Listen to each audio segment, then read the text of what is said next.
All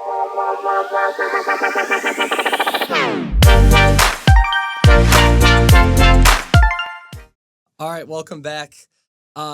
Regular season conference championships have concluded for the men's college basketball. Houston took away the Big 12 conference championship. St. John's took the Big East. I think Michigan State is looking pretty is good. looking pretty. They're looking to take the Big 10. That they haven't officially claimed it yet because Michigan is still within one game and there's still two regular season games left. So that's still up in the air. And Auburn claimed the SEC regular season championship because even though there's two games left, Alabama and Florida, who are tied for second behind them, have no shot in catching up because there's a 3-game gap. So, yeah. But right now, IU basketball's on a hot streak, the hottest winning streak they've ever been on this entire year, which, I mean, couldn't come at a better time, I guess, because it is March after all, and that's when you want to, pick it up and get hot. That's when you want to start playing your best basketball. So, what do you guys think for the last two IU games, the Oregon and Ohio State? Those are final two games. What do you guys think? I really think if we can win one of those games, it's going to be very favorable for us going into March Madness, hopefully. Also, we need to get a couple wins in that Big Ten tournament, probably even more than a couple at this point. I think we're going to have a chance, There's a shot, but these guys are really playing like their coach is fired, and that's basically what's happening. So hopefully these guys can keep that chip on their shoulder. Man, I'll tell you what, someone that impressed me yesterday against Washington, Anthony Leal, 0 points, no stat sheet stuff, but just diving on the floor, causing turnovers, being right in their face. That was the most college basketball thing I've ever seen out of him. College basketball is not like the NBA. The NBA, a lot of it is ISO, pick and roll, kick out to the corner. But in college, that's scrappy. It's scrappy. And that was a college game yesterday from IU. So, let's hope we can continue it, man. Just keep playing like your coach. His career's on the line. And I think we might be all right. We'll see what happens by the end of all this. But I like our chances. Yeah, I completely agree. I don't know if the last episode, if the Purdue game happened yet. I don't know. No, it did I was not. going to say, yeah, because the last time we had an episode, it was the loss to UCLA where we always got it back to within 5 and they just kept pulling away. But yeah, the past 3 games, they've had a chip on their shoulder, like you said, Joseph, and I think it's really showed. A 15-point win against Purdue, then you have a 16-point win against Washington, and obviously Penn State. A win's a win, so we'll take it. But yeah, it's very good for IU, and I'm gonna take a different approach to them making March Madness. I honestly think they're sitting in a comfortable spot. Even though they're considered last 4 in right now, I think with what they've shown so far that they are a very talented team. And Oregon and Ohio State also, Oregon, they've struggled in Big Ten overall, but the way that they've been playing, they're a very good team. So a loss there on Tuesday, I think there won't be a major factor if we lose. However, I think the Ohio State game is probably the game of the year. Make or break. Yeah, that's going to be the game of the year for us. Break. But someone that's impressed me besides Anthony Leal, which obviously he doesn't really show up on the stat sheet, but he shows up on the court, is Malik Renew. I think he has been on a tear, and the way he's been able to play and kind of dish the ball around, I think he's been really good. I think the way him and Goody work together as a duo has shown that IU can be very quick with the ball, and also they can control it and slow it down whenever they need to. And I think it really showed. The amount of dish outs that we saw, it's like the 3-point line where Goody just got a wide open make because Renew's been on a tear and they've had to double him. I think we saw that 2-3 times yesterday to get us a nice 6 to 9 points. The team is really starting to come together, and I think the win over Michigan State, I think that's one of the bigger ones we've had all year, and I think that's going to be a really big factor going into postseason because we haven't seen many teams beat Michigan State and how good they've been because they just beat Wisconsin today, who we lost to. Michigan obviously lost, and we only lost to them by 3. I think there's a lot of I wouldn't say there's a lot of room for error, but I think we're in a comfortable spot, especially with the way we played against Washington. I think we would have won by 1 possession by 2 to 5 points. Maybe you can look at it in another way, but at one point we were up 20 and we won by 16 overall. So I think there's I think there's some cushion there for us to lose against Oregon and possibly beat Ohio State. But I think the Big Ten tournament is going to be very important. Yeah, I agree. And also, I guess just something to note with Washington right now, they're at the bottom of the conference. So if it was like a 1 possession game, like 2-3 points, then that probably wouldn't have looked as good of a win for us, I don't think.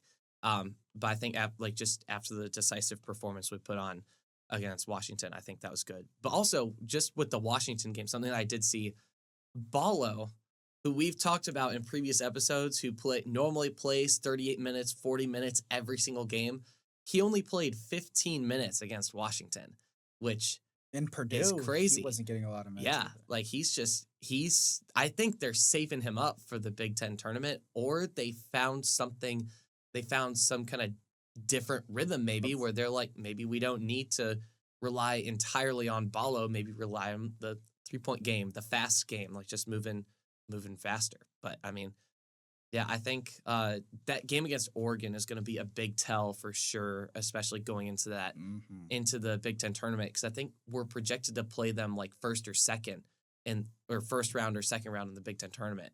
So we're gonna play Oregon, and then we're gonna probably see them very soon in like a week, 2 weeks, whenever the Big Ten tournament is. But yeah, it's definitely a big spark of hope for IU basketball right now. But also, this is also something that I've been thinking about too. NC State, I don't know if you guys remember last year how they were seeded last in that ACC tournament. Yes. They go on that tear, they Yep. win the whole thing. Yep. Then they go into March Madness, and then they go all the way to the Final Four and play Purdue. What I'm wondering is this our NC State moment? Is this it right here? Do we win our first Big Ten tournament championship ever? That's that's crazy to think about. That IU, being the prestigious basketball school that we are, has never even done that. I think, I mean, talent-wise, we have a chance, and the way that they're playing right now, I definitely can see us being competitive in every single Big Ten game. I definitely can come down to the last possession. Definitely we can beat a team like Washington by 16. We're seeing it right now. The Oregon game is going to be very telling. I think it's going to be kind of like, even though, like Ethan said, it's not like we're on our last legs with that game, it's going to be kind of where the thought process is, because we're going to be in a comfortable state, but we're going to see how we respond to that comfort. Are we going to respond to it by having a killer mentality and going in there and saying, we're going to take this thing from Oregon, we're going to take the Big Ten championship away from all these teams? Or are we just going to go in there and kind of be like, yeah, we won against Washington. I mean, if we lose against Oregon, it's whatever. Hey, we got Ohio State at home, Because if that happens, I'm telling you right now, we're going to lose against Ohio State. Yeah, I find it very interesting too, because looking at the Big Ten standings, there's 5 ranked teams, and they're all top 5 obviously in the conference, and we beat 2 of them, and we almost beat Purdue twice because we only lost them by 4 or 5 the first time we played them at Mackey, and then Michigan we only lost by 3, Maryland we lost by 1, and then Wisconsin we got obliterated. But 5 out of the top 6 teams, including UCLA, we were within 1 possession or beat the team. So obviously there's a lot of hope that we can be very competitive in the Big Ten tournament. And do I think we'll win it? I doubt it. But I think there's a lot of hope considering the results that we've had against the top Big Ten teams. And if we're able to stay competitive and like win at least 1 to 2 games of the Big Ten tournament and lose to like one of the top teams, like either Michigan's or Maryland, Wisconsin, Purdue, like I said, I think that puts us in a great spot to make the tournament. And I think it'll be interesting to see how we play against Oregon, because going to Oregon and playing them in any sport, it's tough. I mean, we're gonna see that in football next year too when we have to go to Eugene, but like basketball wise too, they are it's hard to play there. I mean, they're 11-4 at home and we're 4-5 away. So it's gonna be tough. But I think if they play the way they've been playing and kind of changing up the rotation like they have, I think we'll have a good chance. And like going back to your point, Joseph, about like Ballo and even you too, Ryan, like with the minutes and stuff. Both of those games where his minutes were cut, the leading scorer for IU was Malik Renew. Yeah. And it's kind of hard to like figure out which big they want to play, because obviously Mbako, he's had his moments, Renew and Ballo. We're a very sizable team, and you can't run that 2-3 big rotation. And we've seen that kind of like simmer down, and now you have these rotations of 1 to 2 on at a time, or whether that's playing small ball and only having one big. But I think IU's starting to figure out their rhythm and kind of getting that chemistry going at the right time. And if we're able to kind of keep that going for these last 2 games in the Big Ten tournament leading up to March Madness, I think they're going to put us in a good spot. Yeah, I think those are great points, especially like just at this point in the season. Like, just like, I mean, this is something that we've talked about, like leading up to this point about how important it is to play well at this point in the season. I'd say out of the Big Ten, Maryland is a team that I think has been kind of surprising. Not to like switch up the subject a little bit, but Maryland is number 4 in the conference right now, and they were ranked. I don't know what they're ranked right now, because I think the rankings are definitely going to change for Maryland They're after 16. they lost to Michigan State. But yeah, they've been kind of just hanging out in the top 25 in the AP poll, and I don't think there was really any talk of Maryland really this entire year. Like, did you guys hear anything about Maryland at all, or am I just oblivious to how Maryland has been doing? I haven't heard anything about Maryland, to be honest. Like, you said they're 4th right now in the Big Ten? Yeah, they're 4th in the Big Ten, and they're 16th. 16th on the AP.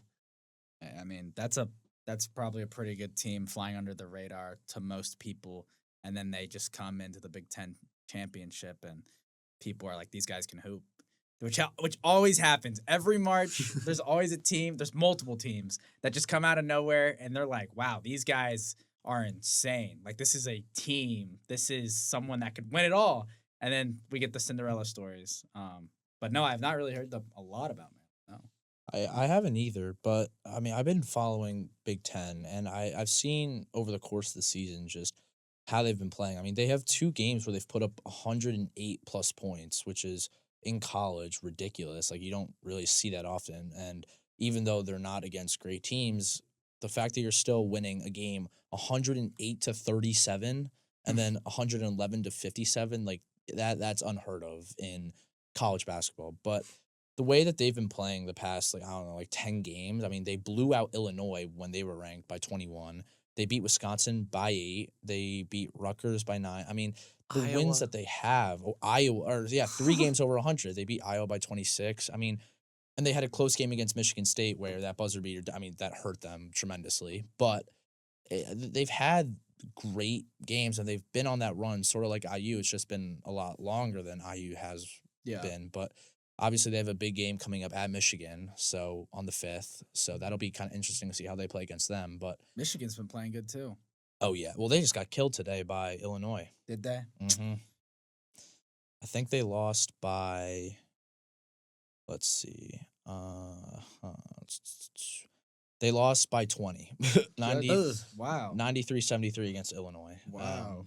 Interesting there, but that's the reason why they're the game behind. And like on that point, their last 2 games are against Maryland and then at Michigan State. So there's a lot at stake for the Big Ten Conference. So, I mean, the top two teams still play each other. So there still could be a switch up there at the top of the Big Ten, but I think Michigan's got a tough schedule to finish. I mean, they've had to play Michigan State in 2 out of their last 6 games, and then Purdue as a third one in their last 8. So it'll be interesting to see how they kind of finish out their season.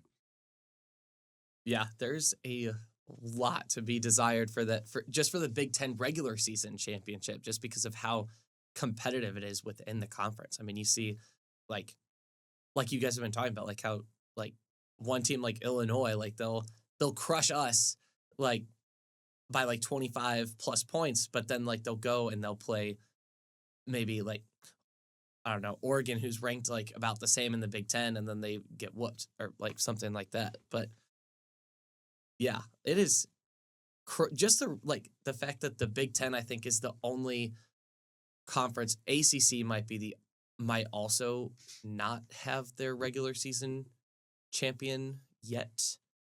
No. Well, actually, no. Yeah, no, because Duke and Clemson and Louisville are all within 1 game of each other for the ACC regular season standings. But those are the only 2 conferences left that have to decide their regular season champion, just because of how competitive it is within those top 2-3 teams, which is crazy. Because I mean, like SEC and Big 12 and Big East, you have like your established top dog by like a wide enough margin. But yeah, I mean, I think that is a good sign for both ACC and Big Ten just going into March Madness, at least when it comes to conference standings, because then those teams that have to play competitive like that at that top ranked for as long as they have been to be regular season conference champion. I think those teams tend to do well in the March Madness tournament. But also this is going to sound kind of random, but something that I've been talking about in one of my classes, Joseph, I think you might have had a class with him. It was college sports media relations with Jeff Keeg. Yep. But we were talking about how like we were having this thing where we were divided up into groups for like the Power 4 conferences, and we were acting as if like we were the commissioners. Yeah. And I was in the Big Ten, and I was in the Big Ten group, and we were talking about like one of the problems with the Big Ten is the fact that there's 18 teams, and we were talking about like maybe reducing the amount of in-conference games on our schedule, and also moving our conference championship game in the tournament like back, because our game is right before Selection Sunday for the tournament. Yeah. Do you guys think, like, because the past few years, besides Purdue being the only exception last year, the Big Ten conference champion will get eliminated in like the first round. So do you guys think like that is something that should change for the Big Ten? And do you think they will change how the conference tournament is going to work in the future? I mean, do I think they should change it? Yes. Will they? I think it's going to take some time. I don't think it is kind of weird that the Big Ten conference championship winner usually gets bounced relatively quickly. Like we were talking before we were recording, Ryan, about Purdue losing to all those lower seeds, like a 14th seed, double-digit seeds, a 15th seed, a 16th seed, all in the span of 5 years. Like that is unheard of. I don't know. I honestly don't know. I'm gonna hand it off to Ethan. I don't know if they will. I honestly kind of like it just because if you win, the momentum that you build as a team, I think can carry on into the tournament. I think there's definitely arguments as to why you should change it and kind of like push it back more. But in my opinion, I honestly wouldn't, just because, I mean, one, during the regular season, you kind of get to see more of each team and how they can perform at their highest level, because it gives them more of a chance. Like for example, if they cut it off for this year, we probably wouldn't see IU go on their run because the schedule would be shorter, so they would be eliminated right away. So I think in terms of if they should like lower the amount of games we play in the regular season and kind of push back the Big Ten tournament, I think I honestly like having that momentum just kind of build up into the tournament. Because like you said, if that NC State run happens to us this year, it'll build a lot of momentum and it'll kind of push us through the tournament to where they got to eventually. I'm not saying that's going to happen, but I think the chances of that happening definitely increase. And with that momentum and with that chemistry that you're building as a team, it gives the players more of a chance to kind of like hype themselves up, like rally themselves together. I think I honestly like it just because there's a story that kind of just keeps itself going and there isn't that big break where everyone has a time to like cool off, like reset, like and everyone plays on the same level. Because I think having that momentum is important. And I think by winning the games that you're supposed to win and winning these conference tournaments, I think it gives those winning teams the advantage of having that momentum and kind of carrying themselves on through the tournament, which is why I think it'll be more beneficial. But I think I definitely see all the arguments as to why they should push it more, push it forward to give them more time in between. No, and to his point, that's probably the reason why there's so many upsets is that little gap in between that reset. Kind of obviously it's not the same gap that Oregon had in football this past year, but when you have momentum and it just stops all of a sudden and all of a sudden you get to kind of lean back and be comfortable, that destroys a lot of teams' mentality. Yeah, where it's like a forced stop. Like you don't necessarily want to stop the momentum, but Mhm. you just like have to stop it just because, like There's no games. yeah, there's no games like that, which is out of your control. Um, I know like because travel is a huge thing. That's also another issue that's been brought up, at least within the Big Ten, just because I don't know if the ACC has brought it up, just because they also have teams on the West Coast as well. But I know Mick Cronin, the UCLA coach, has been pretty vocal about having to go to Rutgers or Maryland and then going back to UCLA and then going over to like Northwestern or Michigan or That's something. ridiculous. Just like an insane amount of travel in a short amount of time. That's part of the reason why I was questioning whether or not we should, like the Big Ten, maybe should consider at least even just by one day, like having it on Saturday. But that'd be pretty tricky because I know like there's some negotiations that like the conferences and networks have to do in order to like put on these games. But yeah, I just thought that was interesting, just from class. Like I don't know. But I guess, do you guys want to start talking about the NFL Combine a little bit? Because I've seen some, at least some smack talk between Cam Ward and Shadur Sanders, Oh, despite neither of them throwing at the Combine. No, yeah, we can get into it. I I didn't watch too much of it. I know, like you said, Cam and Shador didn't really throw. We were talking about Curtis Rourke. I guess how he threw a little bit, but obviously he didn't run after coming off that ACL injury. I don't know. I'm gonna ask you guys this. What do you guys think about the combine? Does it matter? Does it not matter? Does it change your opinion of a player? Like, or is it just something that confirms what you're seeing on film? Oh, You want to go first, Ethan? do you want to go? I don't care. I guess I can go. Go I crazy. mean, to be honest, I feel like it more just kind of confirms what I see on film. I guess. I mean, because you don't really see them do like broad jumps like in the game or like vertical. Well, you kind of see vertical jumps, but not from like every position. Like you don't No. really see a vertical jump from a quarterback or an really offensive lineman. You might see one from the defensive lineman because they're trying to block. bat the ball. But I mean, a lot of the stats that they gather from the combine, like physical stats, you don't really see in an actual NFL game. But you at least kind of, because I mean, there's got to be some amount of pressure that the players are facing, like mentally, yeah, going into the combine. So just why guess- maybe they didn't throw. yeah, like maybe you get to see something on that end where like, you get to see more of their mental toughness, I guess, in addition to like their physical attributes, like the vertical jump and broad jump. I don't know. I think it varies from position, to be honest, because I think for some positions you can kind of confirm off tape whether they're legit or not. And then other positions, I think you'll find breakout stars. Like, for example, like the corner Maxwell Harrison from Kentucky, who ran a 4.28 40. Like, I was not expecting that from him. Or even the top DN, James Pierce from Tennessee, ran a 4.47.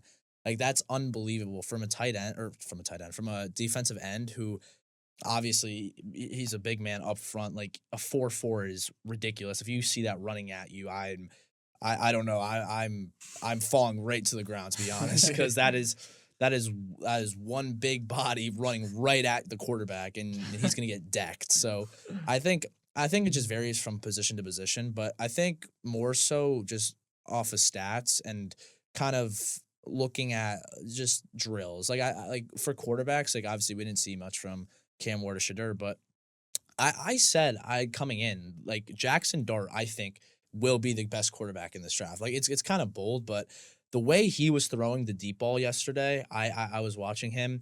He made every single pass right on target, which you don't really see out of quarterbacks nowadays in the combine. And obviously with how explosive players are becoming at all talent positions and wide receiver, running back, tight end, there's so many more deep balls that need to be thrown. And I think the way Jackson Dart was slinging it down the field, I think he looked really good. And I think that kind of helps him give an advantage, because when you don't see the other top quarterbacks throwing the ball, you kind of question what their abilities are compared to other quarterbacks. And just kind of like going off of that, like the Titans, they were looking at trades to lose the number 1 seed or to trade back, because I don't think their confidence level for who they pick will fit their team right away. And obviously there was a lot of speculation as to whether it would be Cam Ward or Dual Carter, Travis Hunter. They don't know. So I think they should trade that pick. I think so too, because I really believe in Jackson Dart, and I think if you can get him later in that first round and get a lot of other compensation in later rounds, like the second or third round, I think it'll really benefit Tennessee. But I think towards the combine, I think there's a couple of just like stats that just kind of stick out, and I think it just varies on position as to what you're looking at. I think for combine, when it comes to the quarterback position, I couldn't care less. These guys are throwing against air. Like Zach Wilson's combine, or I don't even think he went to the combine. I think he had a pro day. That pro day was like hailed as one of the best pro days they've ever seen. People were drooling over the throws he was making. I remember people comparing Zach Wilson to Patrick Mahomes just from his pro day. Like, I don't know. When it comes to that quarterback position, I really think it's the film that matters the most. I think it's good to confirm that film. I think Jackson Dart throws a great deep ball. I think he's probably the best deep ball thrower in this draft class. But that's not what makes a quarterback great. He's going to have to prove it, just like the rest of these guys. I think running back is a huge position for the combine. Yeah. Like, that confirms, okay, number 1, is this guy in shape? Number 2, is this guy's speed really, like, on film, like what it is? I think receivers, also another position. A lot of the skill positions, I think, is where it really, really matters. Receiver, DB. But when it comes to, like, quarterback, linebacker, probably good for the shuffle drills. Linemen, I don't know. Some of these, you're not going to really be able to tell in the combine unless the dude is out of shape. And he comes to the combine out of shape. And in that sense, the agent probably tells the player, do not come to the combine when that happens. But I guess, like, kind of going off that point that you just made with the quarterback not mattering as much as at the combine, I would argue that at least slightly there's some things that probably would matter, like the 40-yard dash, which only 3 of the quarterbacks ran the 40-yard dash, just because, like, I guess, like, certain teams, and this is, like you said, like, this is something that they can get on film, but just like the style of play that the quarterback has, is their style of play going to mesh well with the team that they currently have? Yeah. Because, like, you could easily, I kind of agree with Ethan. I think Jackson Dart is probably the best quarterback that's in this draft class this year. But does he fit in with the Titans style of play? Does he fit in with, like, the Raider style of play? Yeah. We don't know. Like, that's something that, like, Yeah, that depends on like what type of offense are the Raiders or the Titans or the Giants trying to run. But kind of going back to Ethan's point about whether or not the Titans should wait to get Jackson Dart. Honestly, if I were the Titans, I know Matthew Stafford is up on the market by the LA Rams. If I was them, I would try and trade some draft picks for him, get an older quarterback, and then maybe try and go into next year's draft because I think there's going to be a lot more desirable picks in next year's draft at the quarterback position that the Titans might want to look at. Then they would have the old quarterback there to mentor the new incoming quarterback. And then they'd be kind of more on track with the other teams rather than just constantly drafting a new quarterback every 2 years because just because of poor development and them not being able to develop properly under the team. I mean, we saw this with the Bears for a while. Like they drafted Fields, then they get a new head coach, then they trade away Fields, then they have Williams, and Williams he didn't do bad, but like I don't think he performed to expectations for the Bears at least in his first year. But then now the Bears have a new head coach, and now that they're going through that kind of development cycle. Yeah, I was now that I thinking about the whole quarterback situation, like Jackson Dart. I think one team that would really benefit with him is the Steelers. I think even though they have Fields and Wilson, I think Fields has a lot of potential, and obviously he's still young. And I think if you're able to just keep Wilson and have Jackson Dart get mentored by him, because obviously he's a Super Bowl champ, he knows what he's doing, and you can get something out of Justin Fields.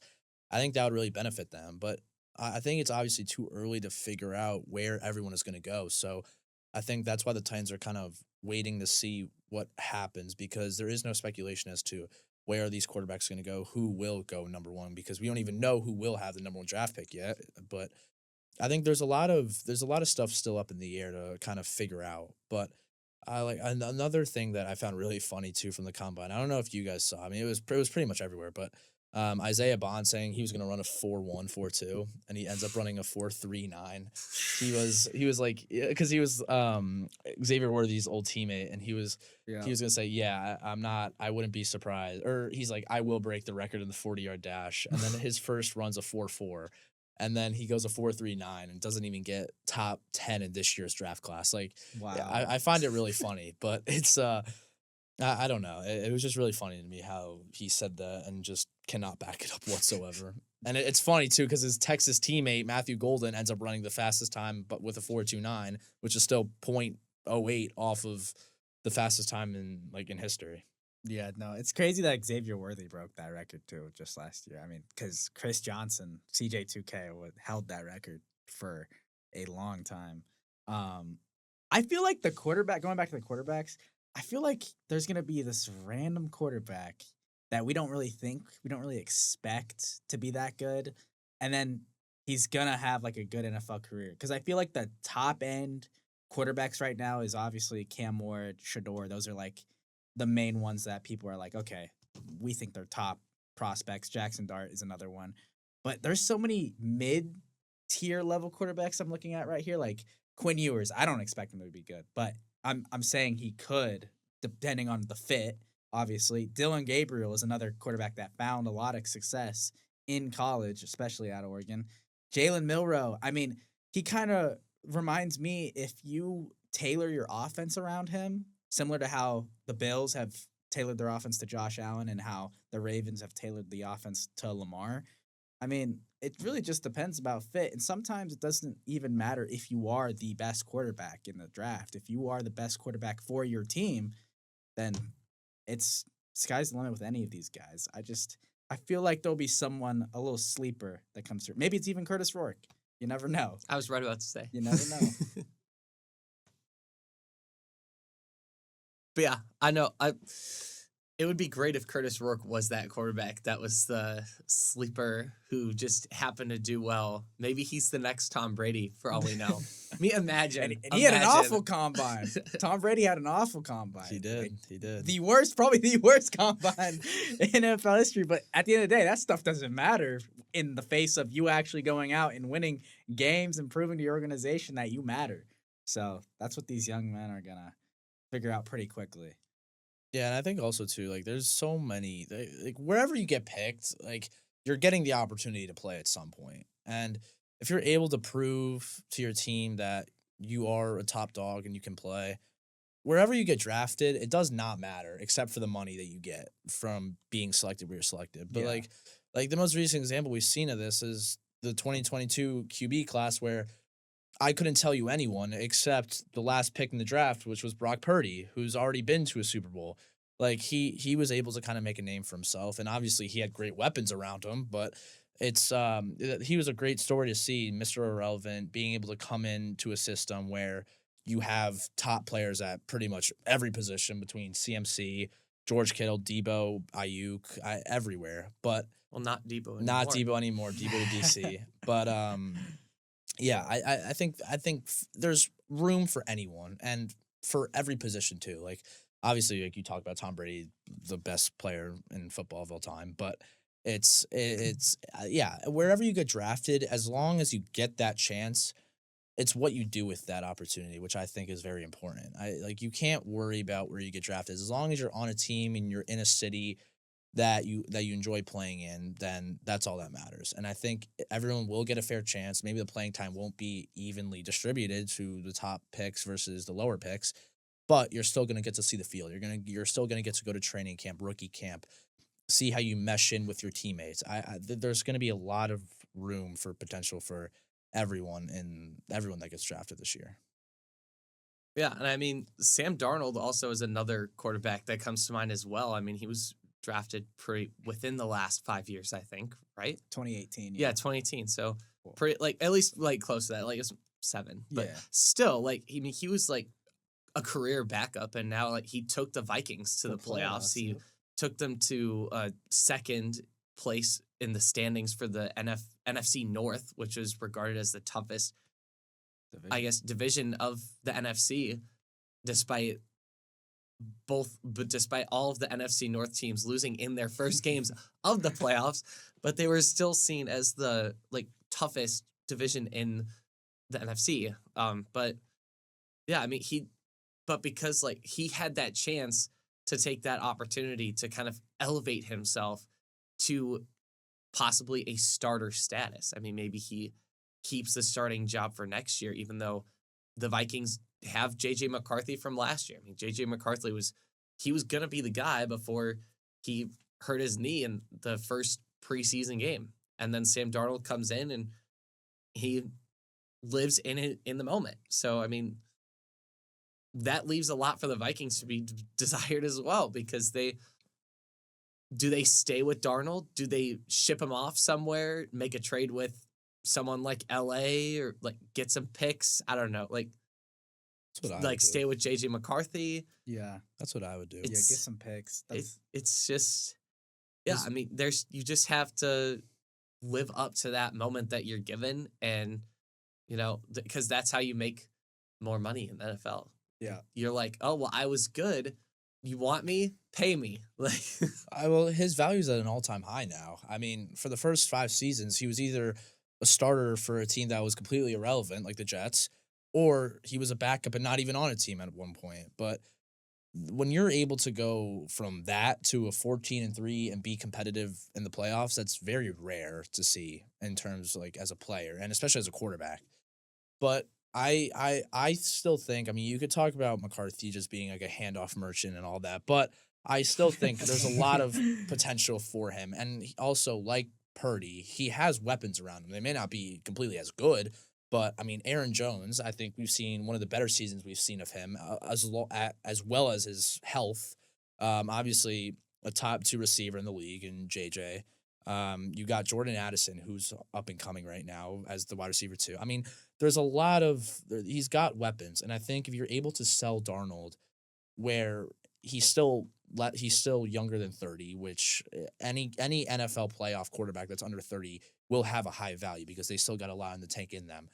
I think you're able to sell that player, get either compensation, get players that can help your new starting quarterback. I think that'll be very important. Or like if you eye someone in the draft that you think will be a stud, whether that's in the first round or the fourth round, I think that'll also be very important. So I think I if I was a GM, I look at Sam Darnold trades, stick with JJ McCarthy, and figure out where to go from there. And these quarterbacks that get drafted, like JJ McCarthy last year, like I remember when there was a time where any young quarterback that got drafted top 5 was hailed as a savior of the franchise. That's not how it is. Like, look no further than the Eagles winning the Super Bowl this past year. I mean, these are multiple draft picks through multiple years of just building up your defense. And then Jalen Hurts wasn't even a first-round pick, I don't think. Yeah, he was not a first-round pick. And these guys are not saviors. A quarterback is not going to change everything from you. It may be the difference from you going 3-14 to 6-10, maybe, but it's definitely not the make or break if you guys are a playoff contending team, much less a Super Bowl contending team. I remember when Stephen A. Smith and Skip Bayless used to be on First Take, and Skip Bayless said Johnny Manziel would be the savior of Cleveland, even bigger than his counterpart, LeBron James. And I'm like, that is the whole problem with the draft. Though people saying that to the point where they think one guy is really going to come in and just change the culture overnight. That's not football. I mean, it may work a little bit more in basketball, but that's just not how it works in football, man. I mean, honestly, that's just not really how it works in life in general. No. Can't expect anything to just, you can't just, I mean, this is something that my swim coach used to always say back when I swam in age group. But one of the things he always said, was you can't just come in, not do anything, and then expect to get something done. Yep. Even just sitting on the side. You can't just come in, swish your foot across the water, and then be like, oh, great workout, guys, and then go home. That's not a recipe for success. And that's not, unless you go to the pool, go swim the yards, put in the work, and then go. But that takes time. That could be your guy if you draft him in the top 5. But it's not going to be instant. It's not an instant change. It's never how that works. It's the boring stuff that has to get done in order to see the exciting stuff. It really is. Jalen Hurts, I mean, I think he's a fine quarterback. I don't know if I'd put him in my top 5 or top 7. I don't know. I don't know if I'd put. Whoa, that's interesting. Okay, but still, the fact that he was able to be a guy in Alabama, if you tell that kid now, hey, you're gonna win the Super Bowl for the Eagles, after he got benched for Tua, I mean, he'd probably laugh in your face. I mean, it took a lot of sleepless nights, a lot of stuff for him to get back to it. And to some people, he is a top 5 QB. And also too, the amount of players we see flip a team, it's so rare. I can think of 2 examples right now. It's Saquon this year coming to the Eagles. I think that's one player that kind of made a difference. And then I think for the past 6 years, I mean, I don't know how he's done it, but Mahomes, just the way he's been able to come in for one game in 2017 in the Broncos or against the Broncos in week 17, irrelevant. And then next year lead them to the AFC Championship against Brady, that you never see that ever. But I think I'm thinking more now about generational talent. But it could be a bold take, but I don't think a quarterback will be taken until the 6th pick with the Giants. Wow. I think if the order stays the way it is, I don't think the Titans really, or I don't know who goes first, the Raiders or the Giants. I don't know. Because if the Raiders are ahead, then I'd say the Raiders and whatever pick they are. The Giants have 6. I know that. Are the Raiders ahead or behind? Because if they're ahead, then I'd say the Raiders because I don't know. But I was gonna say I don't think the Titans really believe in the quarterbacks that are available, because if so, they would have stuck with the number one pick and taken either Ward or Shadur or whoever. But I think Abdul Carter will go. I think obviously Travis Hunter will go. I think either Cam Ward or Shadur will go as the first quarterback for whoever comes first, the Raiders or the Giants. I think Mason Graham, who's been a dog as a defensive tackle, will go. And then Will Campbell, I think, was up there. I don't remember, but I could think of like 5 to 6 players that I could see being picked before whichever quarterback that team chooses. And I don't know. I think working out at the combine is very important, and I think that's what's stressing the Titans and these other like top 5 pick teams out, because the 3 out of the top 5 picks projected didn't even play or didn't even work out, as with the Abdul Carter, Shadur, and Cam Ward. So I think that leaves a lot of questions in the air as to who really will be the best pick for their team. Yeah. So I find that pretty interesting, but I don't know. Yeah, I did just look up the NFL draft order. It says the Titans are first, and then Cleveland second, and then New York is third. Oh, so never mind. Third pick. Ooh, I don't know and then it's New England, then Jacksonville, and then it's LA. So LA is pick 6. But I'm also looking at like the needs for, because it also has the biggest needs under like each team. It says Carolina Panthers like for quarterback, which I find interesting, just because I mean, in previous episodes, like I talked about like how Bryce Young. Yeah, like we talked about like sleeper teams, and I said Carolina Panthers could be a sleeper team if like they put some people around Bryce Young, but it says they need a quarterback on the NFL site. So I'm very what pick do curious. they have? They have the eighth pick. It'll be. I mean, if Shador and Cam Ward are both gone, I don't know if they. I'd get a weapon. Yeah. I don't think they'd go Jackson Dart. That'd just kind of be a bad start to Jackson Dart's career anyway. Like, Yeah. No, get you a weapon. I mean, I think you got to play it out a little bit longer with Bryce Young. At least see what he has. Yeah. By the end of his rookie contract. But I don't know. Is there any other like? Is there like a generational talent in this draft? Abdul Carter. Abdul Carter's a great. That's it. I great really player. think. I think that's really it. So you could say Travis Hunter, but like I don't know, because you don't really know what he's going to do in the NFL, whether that's one position, both positions, or I don't even know. But yeah, I think if you're looking at it from an outside perspective, I think if there is generational talent, it's Travis Hunter, because who really can play wide receiver and cornerback at a high level? I mean, maybe it's not top 3 in the country at both, but it's definitely within top 20, top 15 at both. So I don't know. I think there's a lot of room for improvement, and it's also going to be interesting to see how Hunter does, because did he even work out in the draft or in the combine? I don't think he did.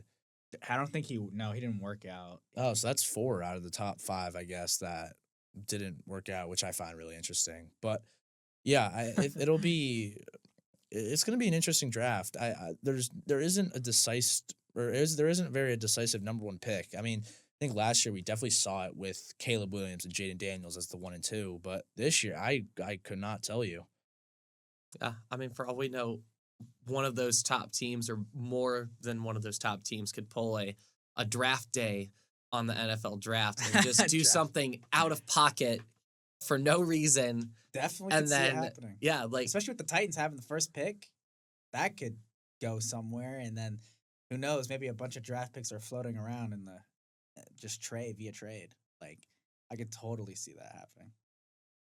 Yeah, just like we're not going to take the quarterback, we're going to do something completely different.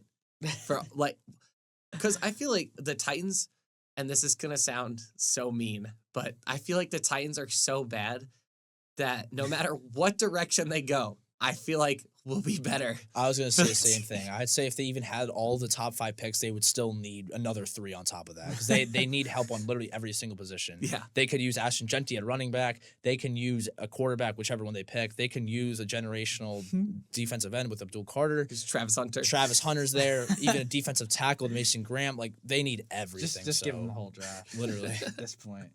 They just give Tennessee the first round, guys. They still won't make the first round. They still won't make the playoffs. And they're in the worst division in football too. Keep that in mind. And they still can't even be competitive. So. Oh, that's true too. Oh, Yeah. Houston's the only like good team in that division right now. Oh, Colts maybe next year, but I mean, we'll see. No, I don't think. I don't know. I honestly don't think. We were talking about this earlier. Tyler Warren to the Colts. That'd be awesome. I mean, yeah, I'm a big believer in Anthony Richardson. I really hope he does well. I think he Me has too. the talent. I mean, his combine results were really good. I know his athleticism is on a whole other planet compared to like a lot of other quarterbacks. Like he's in that tier with Lamar and Jalen Hurts and all the other mobile quarterbacks that we see in the NFL. And his arm too. Keep that in mind. He has an arm like no other with Josh Allen, Mahomes. Like he can throw that ball far.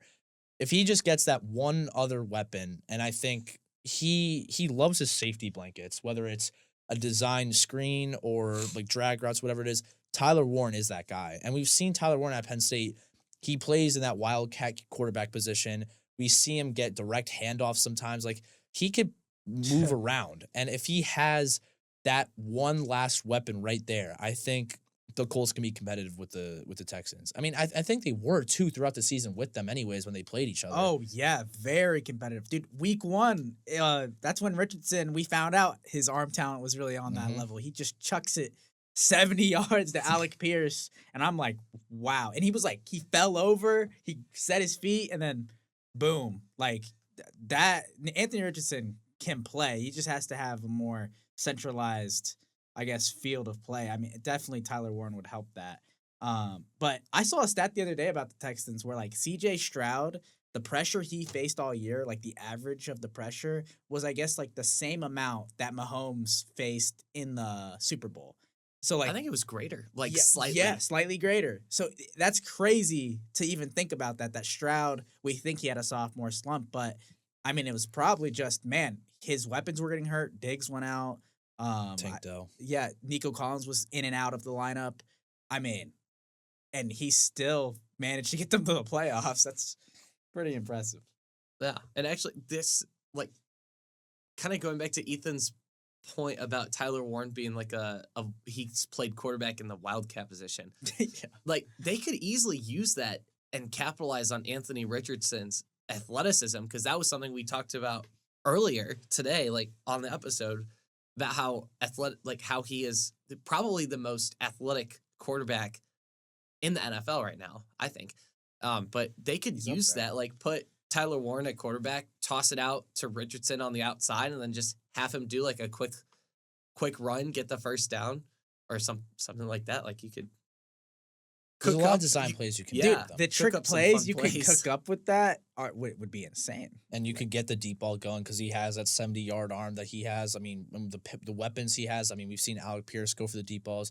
Even Michael Pittman, like the physicality he has as a 6'4" wide receiver, like he's due for a breakout season. I mean, it's not like he hasn't been good. I think Last year he was, that was his year that he played. yeah, and I think he could very well have a big breakout season this year. And I don't know. I think there's a lot of room for improvement for the Colts, but I think they're just missing one piece before taking advantage of playing the worst division in the NFL right now. Josh Downs, another weapon. That guy's on another level too, based on like, because he's really small. So like pound for pound, he's one of the best receivers like in that division.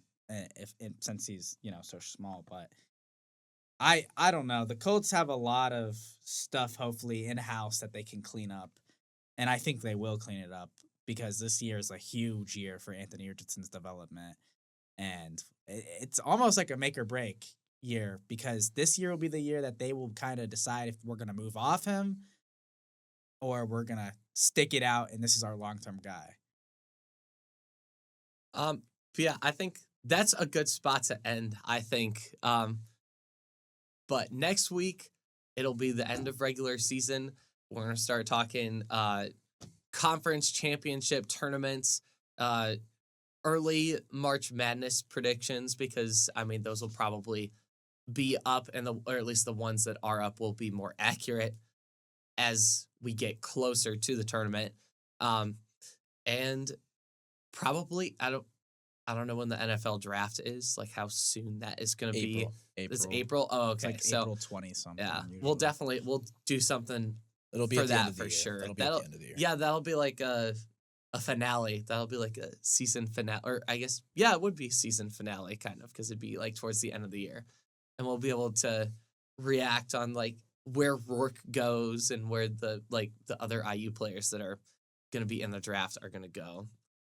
But yeah, there's a lot. And of course, there's also going to be March Madness episodes, because the selection Sunday for that is over our spring break. So we will probably do a Zoom call. I know last episode we talked about doing a 3-part episode, but instead we're going to do like a closer to 3-hour long episode where we're just going to go into every single matchup that we can, like just every single matchup, who we think's going to win each one of those matchups, and who is going to be our basketball champions of this year.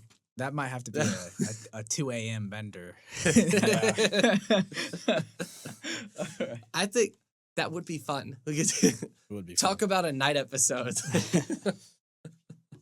Yeah, so we'll see you guys next time.